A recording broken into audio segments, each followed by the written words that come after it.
Peregrinos de Cristo presenta la Sagrada Escritura, un viaje al corazón de la Biblia, con Carlos Martín y Sasa Puerta. Somos Peregrinos de Cristo. En el nombre del Padre, del Hijo y del Espíritu Santo. Amén. Oh Dios, cómo deseamos ser parte de los ocupantes de tu arca. Concédenos, Señor, esa gracia y llénanos de tu verdad y tu justicia para repoblar la tierra. Amén. Hola, peregrinos de Cristo. Sean todos, como siempre, bienvenidos a nuestro encuentro semanal con la Sagrada Escritura, para continuar nuestro viaje al corazón de la Biblia en el Antiguo Testamento. Con ustedes, Carlos Martín y Sasa Puerta, laico defectuosamente al servicio del Señor. Bueno, empecemos entonces como de costumbre haciendo nuestro recuento del encuentro anterior para ponernos nuevamente en contexto. Recordemos, pues, que habíamos encontrado información numérica muy interesante, pero también de muy difícil interpretación, y que compartí con ustedes un par de interpretaciones que me parecen plausibles y que yo adopto, pero de las cuales no pude encontrar sustento sólido y por lo tanto se las compartí discrecionalmente. La primera fue respecto del número 150 mencionado como el número de días, tanto de lo que los escritores sagrados simbolizan como la inundación diluvial, como el descenso de las aguas de esa inundación diluvial, que todo el proceso de derrota, que es todo el proceso de derrota que sufrimos cuando nos dejamos llevar, dominar por nuestros enemigos, tanto como personas o como sociedad, y del posterior resurgir. Tuvo la misma duración, tanto en su porción crítica ascendente como en su porción acrítica descendente. Y habíamos resaltado la importancia del término proceso. Luego los escritores sagrados nos transportaron a una escena de calma. Tras las fuertes agitaciones que sufren nuestras vidas personales o comunitarias, cuando permitimos que sean sacudidas por aguas o enemigos a los que les permitimos triunfar sobre nosotros, entonces los escritores sagrados nos transmiten la calma del rescate de Dios como un soplo suave de viento sobre esas aguas o enemigos. Y recordábamos aquí la escena que ya estudiamos muy al principio en Sagrada Escritura y que relata el Génesis 1:2, como momento inicial de la creación, donde también se nos dice que el soplo de Dios se cernía sobre las aguas. Y recordábamos igualmente la famosa escena de la tempestad calmada en el Evangelio, para hacer énfasis en esa presencia permanente de Dios acudiendo en rescate nuestro. Y terminábamos abordando otro fantástico momento protagonizado por otra información numérica. Esta vez se trataba de una fecha, el 17 del mes séptimo, el día 17 del mes séptimo, mes de Tamuz, cuya interpretación también presenta serias dificultades, y les presenté, sin certeza y a discreción, repito, la opción interpretativa profética a la cual pareciera apuntar y según la cual esa fecha se convirtió mucho tiempo después, por eso es profética, en la conmemoración de diversos acontecimientos adversos del pueblo hebreo. Como igualmente adverso es también el relato del diluvio que nos presentan los hagiógrafos. Y todo lo anterior, como ha sido a lo largo de todo este relato del diluvio, sorteando la dificultad que representa el avanzar un poco tambaleantes en medio de dos relatos de tradiciones diferentes. lo cual, como ya lo hemos dicho repetidas veces, le aporta una gran riqueza, pero también una gran dificultad. Y entonces, ahora sí, continuemos con nuestra lectura y meditación del libro del Génesis, desde el capítulo 8, versículo 5, hasta el versículo 12. Del libro del Génesis. Así continuaron disminuyendo paulatinamente hasta el 10º mes, y el primer día del 10º mes aparecieron las cimas de las montañas. Al cabo de 40 días, Noé abrió la ventana que había hecho en el arca y soltó un cuervo, el cual revoloteó yendo y viniendo hasta que la tierra estuvo seca. Después soltó una paloma para ver si las aguas ya habían bajado, pero la paloma no pudo encontrar un lugar donde apoyarse y regresó al arca porque el agua aún cubría toda la tierra. Noé extendió su mano, la tomó y la introdujo con él en el arca. Luego esperó 7 días más y volvió a soltar la paloma fuera del arca. Esta regresó al atardecer trayendo en su pico una rama verde de olivo. Así supo Noé que las aguas habían terminado de bajar. Esperó otros 7 días y la soltó nuevamente, pero esta vez la paloma no volvió. Palabra de Dios. Te alabamos, Señor. Bueno, iniciamos entonces hoy con el versículo 5 del capítulo 8 a cargo de la tradición sacerdotal, como también el versículo 4 con el cual terminamos nuestro encuentro anterior. Y en este versículo 5 los agiógrafos nos dan 2 nuevas informaciones numéricas. Esta vez se trata del número 10 y del número 1. Cuando hacen referencia a que las aguas, o sea, los enemigos, no podemos perder de vista en ningún momento toda esa simbología que contiene esta narración, pues que esos enemigos, las aguas, que permitimos que nos derrotaran, que nos hundieran, continuaron disminuyendo hasta el mes 10. E inmediatamente nos dicen que el día primero, el día 1 de ese mes 10, aparecieron las cimas de las montañas. ¡Qué maravilla! ¡Qué belleza de versículo! ¡Qué carga simbólica tan hermosa la que contiene! Impresionante. Miremoslo detenidamente. A ver, no sé si lo van a disfrutar tanto como yo, pero es que es lindísimo lo que nos dicen estos teólogos de la tradición sacerdotal. Bueno, el número 10, empecemos con el número 10, representa el cumplimiento de la ley de Dios. Por eso es que la ley de Dios es resumida o comprimida o compendiada en 10 mandamientos. Ese es el significado que contiene. Y encontramos también el número 10 en el diezmo, que representa lo que hay que darle o pagarle o reservarle a Dios.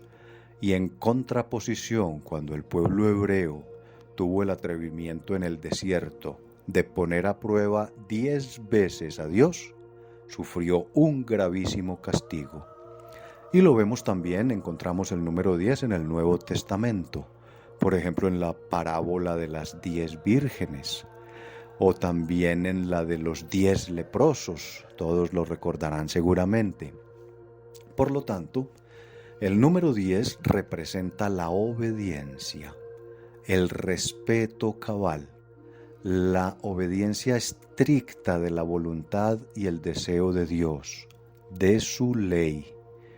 Y ahora pasemos al número 1, que no requiere explicación porque ya lo estudiamos en nuestro encuentro anterior, cuando vimos el 150, que lo vimos cada cifra por separado, el 1, el 5 y el 0. entonces solo les recordaré que el 1 representa o simboliza a Dios. Miren detenidamente para que vayan deduciendo cómo se va poniendo de bonito el mensaje que contiene este hermoso versículo. Analícenlo. Y aún falta más, porque el versículo termina hablándonos de las cimas de las montañas. Y la verdad ya no recuerdo si en algún encuentro anterior les había hablado sobre el significado que contiene la expresión monte o montaña, que en todo caso se refiere a un sitio elevado, y lo que representa es el contacto o el acercamiento o la proximidad con Dios. Pues por tratarse de un punto alto, elevado, aquellos pueblos y culturas lo relacionaban con la búsqueda de Dios, el acercarse a Dios, subir a las alturas, con el querer acercarse a Dios, con la oración también, por ejemplo. Y es por eso que todos los relatos de los grandes personajes bíblicos tienen relación con la montaña. Elías, por ejemplo, subía a hablar con Dios al monte Carmelo y al Horeb. Moisés recibe los mandamientos en el monte Sinaí. Jesús se transfigura en el monte. Parece que fue en el Hermón y no en el Tabor, como se ha creído por tradición. Eso, el nombre no importa. Siempre es el protagonismo de un monte o de una montaña para sentirse cerca de Dios. Luego también Jesús muere en el monte Calvario. De manera que la montaña representa la cercanía, la proximidad con Dios. Y ya con esto, este versículo lo deja a uno derretido con la grandeza y la belleza del mensaje simbólico que contiene. Significa que cuando cumplimos la verdad y la justicia establecidas por Dios, o sea, su ley, por eso el número 10, por eso el mes 10, Él empieza a aparecer, a dejarse ver de nuevo, por eso el número 1, y tenemos de nuevo contacto con Él. Por eso aparecen las montañas, las cimas de las montañas, que son los sitios del encuentro con Dios. ¡Qué belleza! ¿No les parece? Bueno, y ahora pasemos al versículo 6. Y ojo, que aquí cambiamos nuevamente de teología. Ya este versículo 6 y hasta el 12 le pertenecen a la otra tradición, a la tradición yavista. Ya es teología yavista. Debo advertirlo porque hay información que podría parecernos contradictoria o repetitiva y no es así. Es simplemente que nos transmite otra experiencia. Y lo primero que nos encontramos es otro numerito cargado de significado, pues nos dice que al cabo de 40 días. Y eso ya lo sabemos leer muy bien. Ya ustedes, los peregrinos de Cristo, deben ser unos buenos lectores críticos que al encontrar estas cifras ya saben que encierran un significado especial. En este caso el 40, que simboliza o representa, como ya lo hemos repetido muchas veces, el tiempo que se requiere para madurar y que se asocia con el tiempo de vida, o sea, con una generación. Es decir, que cuando transcurra todo un tiempo de madurez, después de enfrentar cualquier tormenta o diluvio en nuestra vida, entonces ahí sí podremos tratar de empezar a salir. A ver, por ejemplo, no nos metamos al bar cuando llevamos apenas una semana sin tomar, ¿cierto? Es bobada, porque con seguridad vamos a volver a beber, sino que empecemos a abrir esa ventana, como lo va a hacer Noé, pero cuando hayamos cumplido con todo un proceso de maduración de ese diluvio. ¿Sí soy claro? Espero que sí. Espero que con ese ejemplo tan cotidiano comprendamos un poco lo que aquí nos tratan de transmitir los escritores sagrados. Pues bien, es eso lo que significa que al cabo de 40 días, o sea, del tiempo necesario para que vuelva la calma en nuestras tormentas, Noé entonces abrió la ventana para empezar a explorar, a tantear las circunstancias. Pero como nos vamos a dar cuenta enseguida, aún no es tiempo, aún hay que esperar el momento perfecto, como ya lo veremos en un momento. Y entonces Noé soltó un cuervo. Y aquí hay otra información importante, pues el cuervo no fue elegido al azar. Sabemos muy bien que el cuervo es un ave carroñera, un ave de muerte. Además es oportunista e incluso en muchas regiones se le considera una especie nociva. Por eso el texto nos dice que revoloteó yendo y viniendo, porque encontró afuera toda la muerte provocada por el diluvio, y eso era un banquete para el cuervo, lo cual le indicó a Noé que aún las condiciones afuera no eran las adecuadas para salir.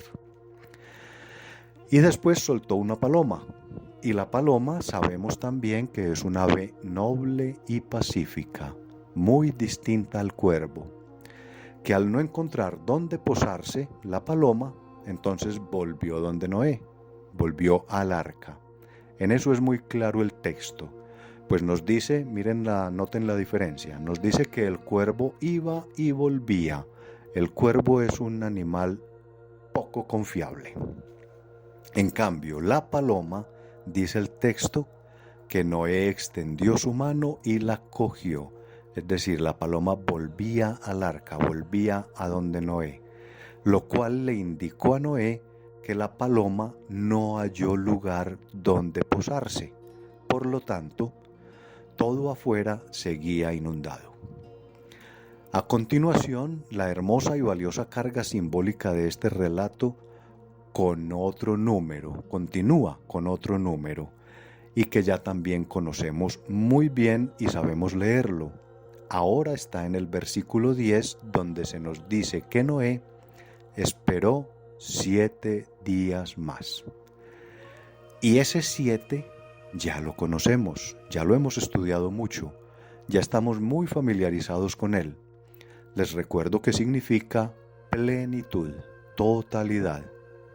Es decir, que después de hacer todo el proceso, ojo con esa palabra que es clave, proceso, que después de hacer todo el proceso de caída y recuperación, que es lo que representa el 40, ahora hay que esperar el momento perfecto, el momento oportuno, el momento adecuado, el momento ideal. Eso es lo que representa el 7, para salir de nuevo a afrontar el mundo, para ahí sí atrevernos a afrontar el mundo, ser capaces de enfrentar el mundo. Que después de pasar por todas las aguas turbulentas de nuestras vidas, es necesario encontrar no solo el momento en el que todo afuera permita salir, que es lo que representa el 40, sino, y eso es lo más importante, el momento en que estemos listos para llevarle la luz de Dios a ese mundo oscuro de afuera. Eso es lo que representa el 7. Y aquí de nuevo debo hacer una analogía con el primer relato de la creación, que ya estudiamos también aquí en Sagrada Escritura.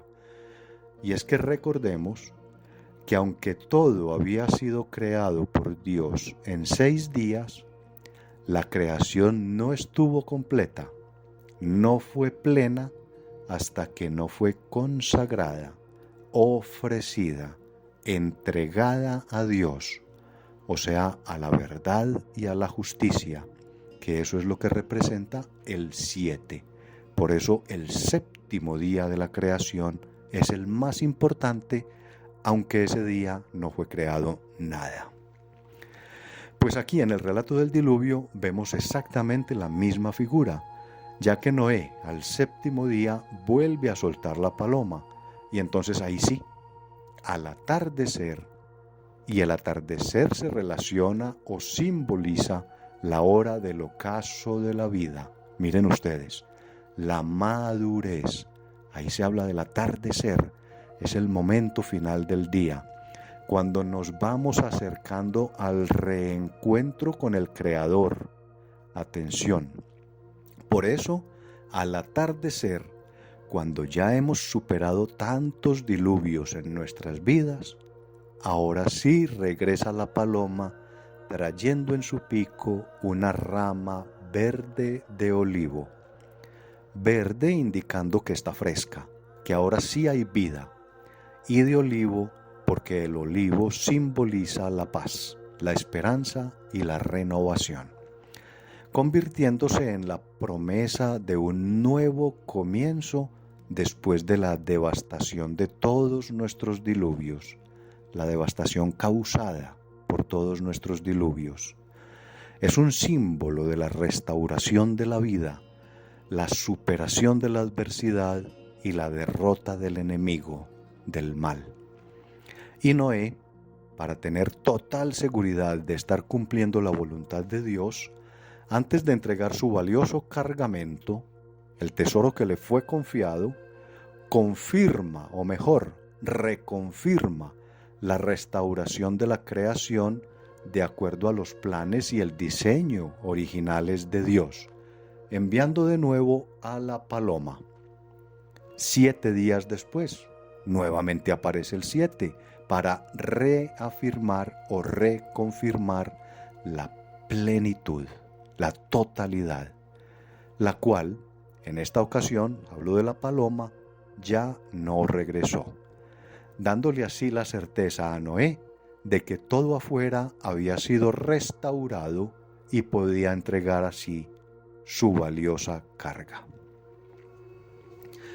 Entonces, soñando y deseando con ser parte de los ocupantes del arca, ahora en la serenidad de la tormenta superada gracias a la protección de Dios, nosotros, los peregrinos de Cristo, nos encontraremos de nuevo aquí en una semana para aprender a repoblar la tierra con el mensaje de verdad y justicia de Dios y para seguir descubriendo qué más misterios tiene Dios para revelarnos.